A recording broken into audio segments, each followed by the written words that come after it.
Today in Cloud Gaming News, we have a lot to talk about Stadia, some about GeForce Now, but we're going to begin with a rumor surrounding FIFA 23. To be clear, the title itself has yet to be confirmed for Stadia or any other cloud gaming platform, but I know how big it is within the Stadia community, so I wanted to pass this info along out there for those interested. And that's that a lot of strings have appeared online discussing FIFA 23 potentially implementing crossplay support. Now this shouldn't be too surprising, a lot of reputable leakers have been talking about the upcoming FIFA game, which may not even be called FIFA, and crossplay happens to be the feature that gets touted the most via leaks. Now if you're wondering what I mean by not being called FIFA, well that's because EA Sports and the FIFA League have been having a bit of a dispute on licensing. From my understanding, FIFA wants more money to use their name and brand, but EA Sports no longer sees the value in the name. So we may very well not even be seeing a title named FIFA 23 come out this year.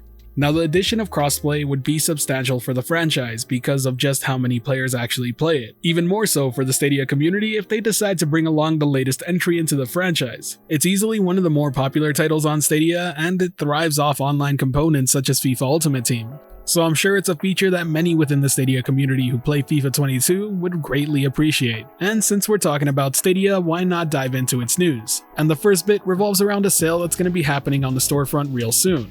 Over on Twitter, Stadia is holding a poll about what game we want to see on sale between Madden NFL 22 and FIFA 22. I can tell you right now that FIFA 22 is probably going to win this vote simply because there are a lot more FIFA fans out there. At the point of this recording, there are over 7,015 votes with 68% leaning toward FIFA. So be sure to keep an eye out if you've been wanting to pick up that title on a good discount. In addition to this news, we also have confirmation that Kays and the Wild Masks will be joining Outriders, Paw Patrol the Movie Adventure City Calls, and the launch of Lumos the Master Mode Chronicles in Stadia Pro on May 1st. Titles that will be leaving Stadia Pro include Trine 4 The Nightmare Prince, Floor Kids, Kimono Heroes, Life is Strange Remastered, and Life is Strange Before the Storm Remastered. So be sure to claim those before the end of the month so you can keep them in your Stadia Pro library, and even if you lapse your subscription, you can come back and have access to those very same titles. In addition to all this, the House of the Dead remake is confirmed to be launching on Stadia and other platforms on April 28th for $24.99 US. The description of the title does talk about the inclusion of gyro aiming, but I would still hold off to see further confirmation of the game itself running on Stadia using any sort of motion controls. This very well could be the case of the developer or publisher using the same description across multiple platforms. Regardless, I am hopeful that the inclusion will be there because it would make this remake so much better. Now the last bit of Stadia news I want to go over is a community-driven project that's happening over on Google Docs. Reddit community member Cheeky Boink has made a spreadsheet of all the missing Stadia content and patches from games on Stadia.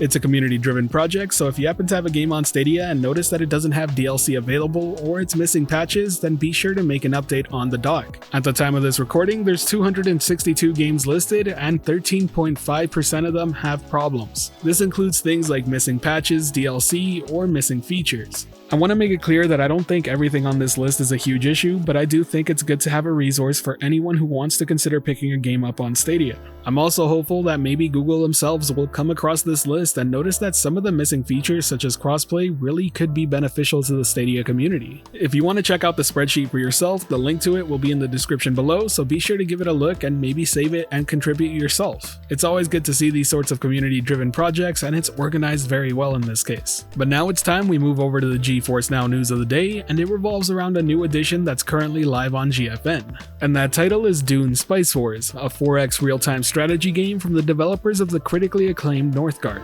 Set in Frank Herbert's groundbreaking Dune universe, you must lead your faction in battle for control and dominance over the harsh desert plains of Arrakis. Do note that the game is currently in early access and expect the game to be updated and expanded with a full campaign, multiplayer, and more features, as well as improved balance throughout the whole early access period. Now I can't personally speak about the 4X genre, it's not typically my style of game, but it does look a lot like Humankind and Civilization. And much like those titles, you'll have to choose a faction, make a ton of decisions, and lead your path to victory. While this does cover all the GFN news for the day, be sure to stay tuned to the channel as tomorrow is GFN Thursday. And with that, we've wrapped up all the cloud gaming news of the day. If you enjoyed the video or found it helpful at all, be sure to hit that like button as it really does help the channel out. And if you're wanting more content like this, be sure to subscribe and hit that notification bell as well. As always, thank you for watching the video. This has been the Virtual Cloud, giving you the latest and greatest on everything cloud gaming related. And until next time, I'll catch you in the clouds.